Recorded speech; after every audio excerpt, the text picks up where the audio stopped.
Et bienvenue, traileuses, trailers, runneuses, runners, dans ce nouvel épisode du 5 km à l'Ultra Trail, podcast qui partage des conseils pour que vous puissiez courir et atteindre vos objectifs personnels dans la course à pied.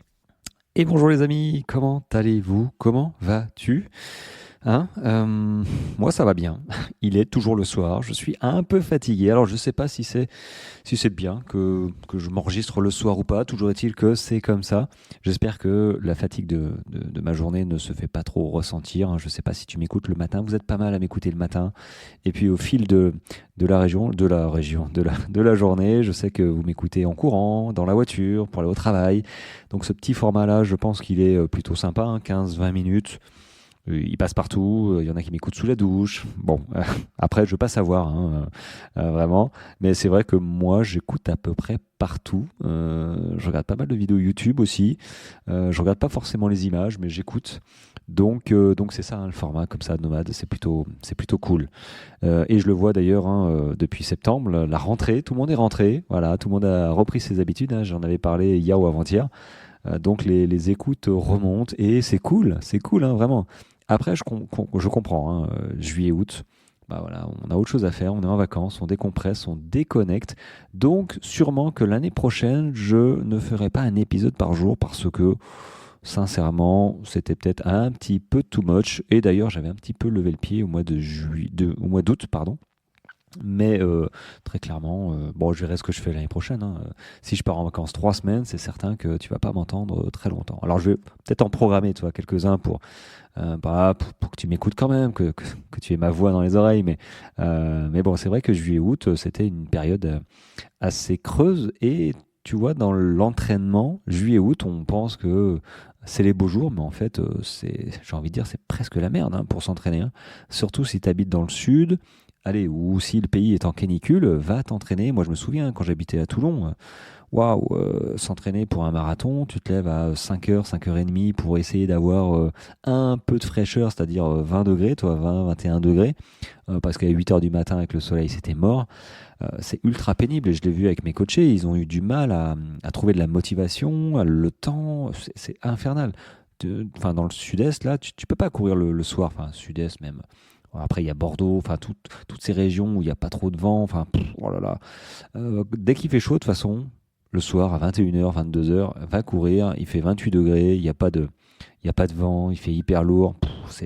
C'est pour ça que juillet-août, c'est compliqué. Ne compte pas sur juillet-août pour une prépa on va dire, de qualité. Vraiment, enfin, ou à moins de l'adapter, à moins de se connaître un peu, à moins de ne pas avoir le choix. Enfin, beaucoup de paramètres quand même qu'il faut prendre en compte. Donc, voilà, l'été, c'est pas forcément ça. Donc, peut-être que l'été, moi, au point de vue podcast, je lèverai le pied, mais c'est dans un an, tranquille. On a le temps d'ici là.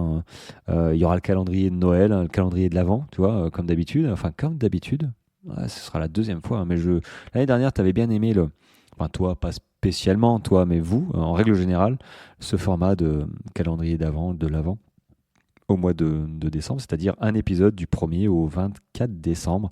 Et finalement, excuse-moi, j'ai vu que ça vous avait plu, donc j'ai continué. J'ai continué depuis le mois de janvier de cette année, ce qui fait quand même pas mal d'épisodes. Alors j'ai un calendrier, mais j'ai pas les numéros des jours.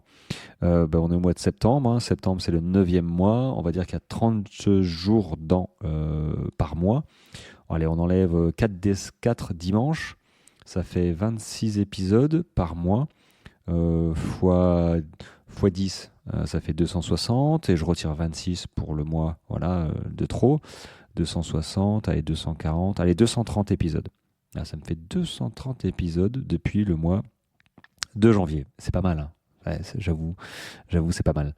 Mais bon, moi j'aime beaucoup, et faire ça le soir, ça, voilà, c'est du temps, pour moi. Donc voilà, alors, bref, 4 minutes sont passées pour pas dire grand-chose finalement. Alors je vais te parler bon, elle m'en voudra pas, je vais pas la citer, d'un retour d'une de mes coachées qui m'a un peu surpris ce matin. J'étais en train de courir, de profiter du soleil, le soleil de la journée, je crois, parce qu'il n'est pas resté, il est parti je sais pas où. Il est peut-être parti en Belgique, ou en Suisse. Je sais que les Suisses, ils en cherchaient un petit peu, mais en Belgique, c'est un petit peu tendu aussi. Je vois les photos sur le groupe Passion Trail là, et mais ce matin j'avais mon soleil et j'en profite pour faire des photos et de les mettre sur Insta, voilà pour donner envie aux gens de sortir et d'aller courir. Bref, j'ai une de mes coachées qui m'envoie pendant que je courais. Elle me dit coucou. Bon, nouveau sujet du podcast, hein, voilà, j'en reçois quelques commentaires parfois qui me disent tiens, tu peux parler de ça. Et là, notamment, c'est comment foirer une simple séance d'EF en 3 leçons. Donc, comment foirer une simple séance d'endurance fondamentale en 3 leçons. Première leçon, sommeil de très mauvaise qualité. Deuxième leçon, laisser les jambes te conduire et non ton ressenti. Et troisième leçon, ressasser qu'on est en train de louper sa séance. Et je rajoute faire de la merde. Bon, entre parenthèses. Donc j'étais hyper surpris, hein, parce que bon, j'ai été voir l'appli. Ils sont tous sur Nolio, tu vois, qui est une appli comme Strava, mais pour les coachs et entraîneurs, où tu peux zoomer. C'est quand même beaucoup plus qualitatif pour moi. Et j'ai regardé cette séance. Bon, bon, ça allait quoi. Et c'est vrai que bon, après je vais échanger avec elle. J'ai pas eu trop le temps là. Mais c'est vrai que courir, là comme ça j'avais donné, je crois que j'avais donné 45 minutes en EF, voilà, tranquillement pour récupérer d'une séance et compagnie. Il faut accepter que parfois ça n'aille pas. Et notamment, tu vois, dans les premières leçons, elle disait sommeil de très mauvaise qualité. Que tu fasses de l'EF, que tu fasses du fractionné, que tu fasses une sortie longue, c'est vrai que le sommeil, on le sait tous, hein, je pense que toi aussi, tu dois le savoir que le sommeil, c'est hyper important, et pas qu'en sport, c'est hyper important tout le temps. Ça joue sur le système nerveux, ça joue sur tout, enfin, voilà. Mais moi, le premier, je dors mal. Je dors mal, je récupère mal, et c'est ce qui me fait parfois défaut sur ma gestion sur les ultras, même si je gère pas trop mal. Mais c'est vrai que là, les 2 premiers jours sur mon ultra, là, en Suisse, j'ai eu du mal en fait à dormir. Je suis pas quelqu'un qui s'endort dès qu'il s'allonge en fait. J'allais dire touche un matelas, mais en ultra, c'est pas forcément un matelas, tu vois. Dès qu'il s'allonge, voilà, moi je suis assez ébahi des gens qui se posent, tu vois, et puis pouf, ils ferment les yeux. Et 30 secondes plus tard, ou une minute, tu les entends. T'es là, tu vois, ah non, c'est trop fou ça. Moi, je pense à tout, quoi. Je veux dormir, mais j'y arrive pas. Je pense à ma journée, je pense à, je sais pas, le cerveau qui se fout en marche. Ouais. Il fonctionne pas de la journée, mais quand je ferme les yeux, pouf, il se met en marche. Faut que je fasse un petit peu de sophrologie, je pense, hein. et que j'arrête les écrans, surtout le soir. Mais du coup, toi, le sommeil de très mauvaise qualité, effectivement, ça peut faire foirer n'importe quelle séance. Et ça, faut en avoir conscience. Donc là, voilà, elle a fait une petite introspection vis-à-vis d'elle-même, hein, pour se dire mais pourquoi j'ai foiré. Donc elle le sait, hein. Bon, enfin, elle pense qu'elle a foiré. Moi, sincèrement, je lui ai dit écoute, pour moi, t'as pas foiré, hein. Après, c'est ton ressenti, ok, il n'y a pas de problème. Et c'est bien là que je leur demande, hein, dans mon coaching, c'est le ressenti. C'est pas juste me dire ok, voilà, séance machin, c'est bien passé. Bon, super. Et généralement, je leur dis, ok, c'est super, ouais, j'ai vu tes graphes, tout ça. Mais voilà, comment ça s'est passé réellement? Est-ce que tu étais essoufflé? Est-ce que tu pouvais encore courir? Est-ce que machin? Voilà, c'est vraiment le ressenti. C'est bien ça l'intérêt de faire appel à quelqu'un. C'est d'être dirigé, c'est pas juste de suivre un plan d'entraînement. Et puis voilà, on se revoit dans 3 jours. Et non, bah non. Enfin, c'est pas comme ça que je vois la chose. Et c'est comme ça que d'ailleurs, les gens qui me font confiance adhèrent, ils échangent. Et plus ils échangent, et plus j'échange moi aussi. Et c'est vraiment après un coaching de proximité où limite on devient amis, après, pendant. Et il y a cette relation qui se crée. Et au bout d'un moment, je connais mes coachés par cœur, quoi. Leur vie, limite. Et ça, c'est cool. Ça, c'est vraiment cool. Et du coup, elle a fait une petite introspection vis-à-vis d'elle-même. Et le sommeil, oui, le sommeil en fait évidemment partie, mais on n'en a pas toujours conscience. Mais c'est bien d'en avoir conscience. C'est bien d'en avoir conscience. Voilà. Après, deuxième, et là c'est vraiment j'allais dire le problème numéro un quand on court en footing. On se dit, allez, je cours cool, mais finalement, on laisse facilement, trop facilement au début du moins, et puis même après, quand on est un petit peu entraîné, hein, on laisse trop facilement les jambes nous conduire et pas notre ressenti. En fait, on court. Voilà, on court parce qu'on se sent bien. Donc les jambes se sentent bien, tu vois. Quand je donne mes séances, il y a quand même un moment où ils se sentent bien, hein. Commencent à avoir la forme, tout ça. Du coup, je suis un peu parfois obligé de leur dire, attends, calme-toi, pense que tu as une autre semaine derrière celle-là. Donc c'est pas ça que je veux. C'est pas quand je te donne, je sais pas moi, 5 minutes au kilomètre qui fait 12 km heure. Ben, c'est 12 km heure. C'est pas 14 ou 15. Oui, tu es capable de faire 14 ou 15, mais derrière, tu as une semaine d'entraînement. Et si tu mets 3 jours à récupérer, eh ben c'est 2 jours de récupération en trop et qui te fait retarder la suite de l'entraînement. Donc, il faut faire attention. Et comme je leur dis, il faut arriver. Le but du jeu, hein, d'une préparation, c'est d'arriver pas en forme 3 semaines avant, c'est d'arriver en forme le jour J. Pas 2 semaines avant en disant oh, j'ai fait une sortie de 2h15, sortie longue. Ah, mais super, mais là, tu as un 10 km à faire là, dans une semaine. Et c'est pas top, tu vois. Donc, j'en reviens à ma séance de F. Laisser les jambes te conduire et non ton ressenti, ça veut dire que tu n'es pas concentré à fond sur toi. Tu n'es pas concentré sur ta foulée, sur ta respiration, sur comment tu cours. Tu es parti un petit peu la fleur au fusil en disant allez, je cours footing, ouais, je cours tranquille. Mais non, il faut quand même avoir des directives dans sa tête en disant ok, endurance fondamentale, c'est pas l'allure que je veux, c'est une vraie endurance, j'allais dire, c'est une vraie allure, c'est une allure à part entière. Assez difficile à maintenir parce que j'ai aussi quelques coachés qui me disent j'arrive pas à ralentir. Ça m'amuse beaucoup d'ailleurs. J'arrive pas à ralentir. Bah écoute, je sais pas, je sais pas comment te dire. Accroche tes pieds. Enfin, je sais pas. Fais tes lacets de chaussure en chaussure pour éviter de courir trop vite. Donc c'est assez compliqué de effectivement ralentir. Et quand on se, quand on prend pas conscience en fait de notre course avant de courir en disant ok, là je vais partir en endurance fondamentale, il faut que j'arrive à respirer par le nez pendant 15 minutes, que je sois vraiment cool.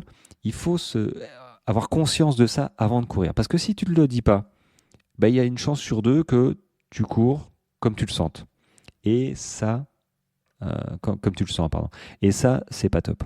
Enfin, c'est pas top, tu peux le faire une fois. En fait, ça ressemble plus à du fartlek. Fartlek, variation d'allure suivant ton ressenti. Voilà. Et moi, je dis presque à mes coachés aussi, variation d'allure, limite, on s'en fout. Bon, la seule directive, c'est ne pas courir vite tout le temps. Sinon, ça devient une course. Et là, pour le coup, ça devient un peu too much. Et c'est pas ce qu'on veut. Mais Fartlek, tu peux très bien courir cool. Si tu as les jambes fatiguées, bah, tu cours cool, c'est tout. Si maintenant tu as des jambes, bah, tu cours un petit peu plus comme tu as envie, toi, un petit peu plus too much. Tu veux te faire une petite côte, tu veux te faire machin. Ok, mais juste momentanément, pas toute la séance. Mais du coup, c'est du fartlek, c'est plus, j'allais dire, pas au. Ouais, normalement, c'est au ressenti, mais parce que tu n'as pas établi ta séance. Là, je reviens sur l'EF, tu vois. Quand tu cours, tu mélanges de l'EF avec du fartlek, c'est que finalement, tu n'avais pas vraiment mis de cadre à ta séance. Donc, il faut absolument que quand tu cours en EF, tu cours en EF. Tu as cadré ta séance, tu t'es dit, OK, je cours cool. L'objectif de cette séance, c'est de développer mes fibres à contraction lente, c'est que mon corps utilise la filière énergétique des lipides le plus facilement possible, voilà, le plus efficacement possible entre autres, et puis continuer à faire du volume sans engendrer de la fatigue, pour que la prochaine séance, elle soit au top, que j'ai de l'énergie. Voilà, ça, ce sont les objectifs d'une séance en EF. Mais faut en avoir conscience avant de courir. Et troisième, elle avait marqué quoi? Ressasser qu'on est en train de louper sa séance. Alors ça c'est quand tu prends conscience à un moment, tu dis ah, zut. Donc c'est ça, c'est les gens, tu vois, qui font confiance à des coachs, tu vois, qui payent des coachs et qui se disent ah merde, finalement au bout d'une demi-heure, comment je suis en train de courir? Ah zut, je cours peut-être un peu trop vite. Et là, bon, après j'ai envie de dire, est-ce qu'il y a réellement des mauvaises séances? Non, pas. Sauf si tu cours vite tout le temps. Évidemment, là, c'est pas génial. C'est pas génial parce que tu vas t'en rendre compte toi-même, tu vas te fatiguer, tu vas te crever, tu vas te démotiver, tu vas peut-être même te blesser avec des résultats qui vont aller en l'inverse de crescendo. je ne sais pas, qui vont diminuer, tu vois. J'aurais dû regarder avant, hein. Qui vont diminuer et ouais, la blessure sera évidemment au bout du chemin si tu cours trop vite, tout le temps. Donc voilà. Alors, ressasser qu'on est en train de louper sa séance, ça c'est plus psychologique. Je ne sais pas d'ailleurs pourquoi elle pense qu'elle a loupé sa séance. Donc ça, je ne vais pas débriefer avec toi sur son cas personnellement là-dessus. Je verrai ça demain avec elle tranquillement, à tête reposée, parce que chacun a ses problèmes, tu sais, ça me fait penser assez aux réseaux sociaux. On interprète parfois des commentaires d'une certaine manière parce que nous-mêmes on est fatigué ou on est en forme ou on a interprété un point d'exclamation comme si c'était quelqu'un qui criait, tu sais, qui disait le message un peu fort. Donc il faut un moment se poser et moi je la remercie parce que du coup elle a communiqué sur sa fatigue actuelle, sur son état suivant sa séance et elle l'aurait pas fait. Écoute, j'aurais regardé sa séance.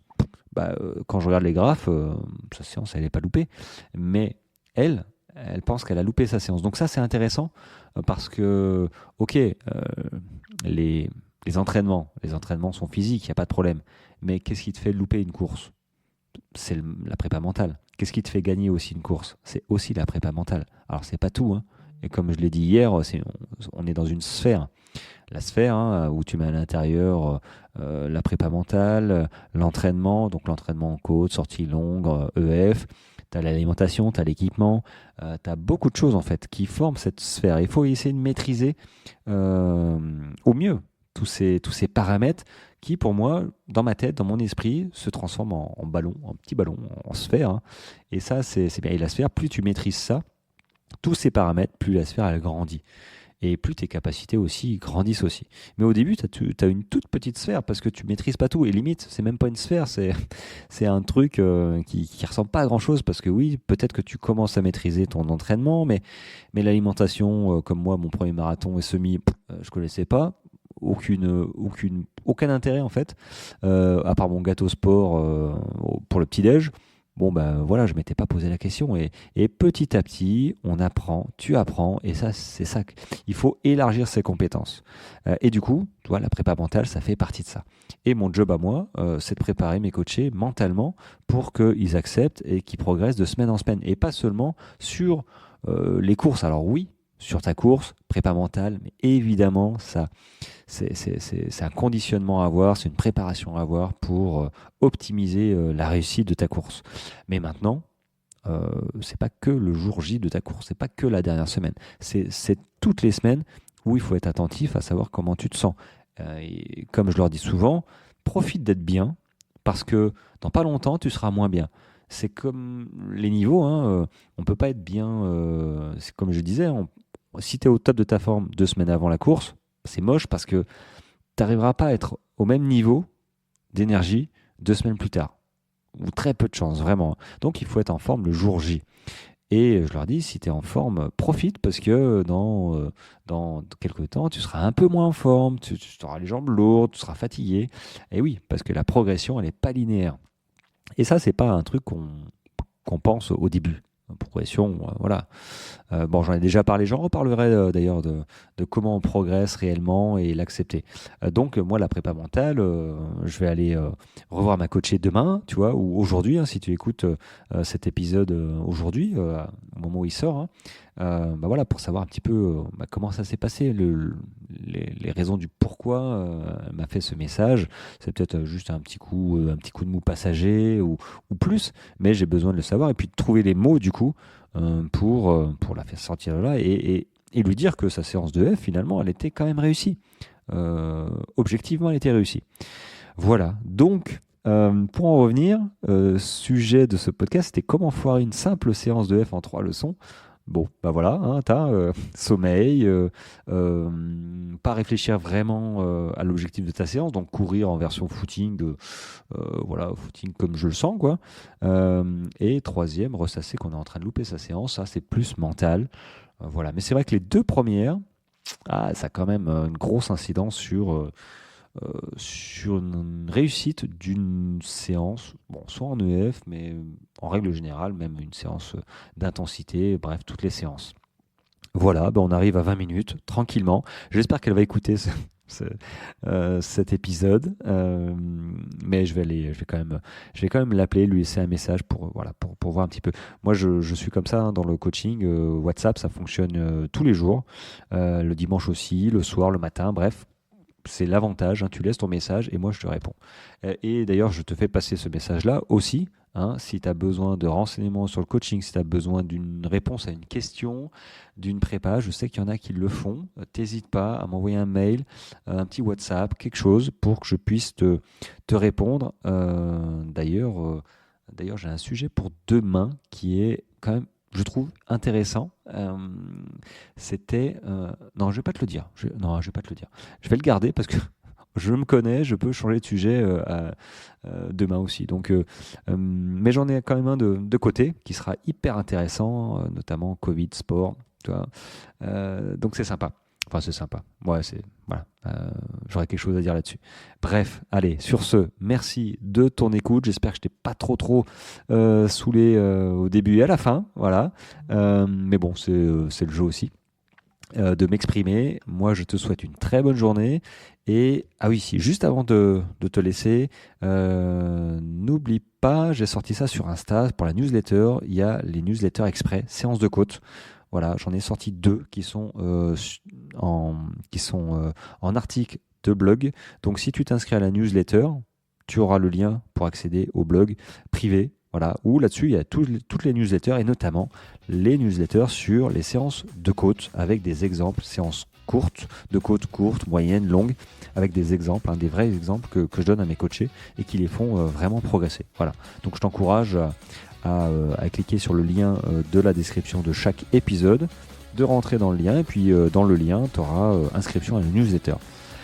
Voilà, allez, je m'arrête là, je compacte cet épisode et je te le mets à disposition. Moi, je te dis à demain déjà pour un prochain épisode. Allez, ciao.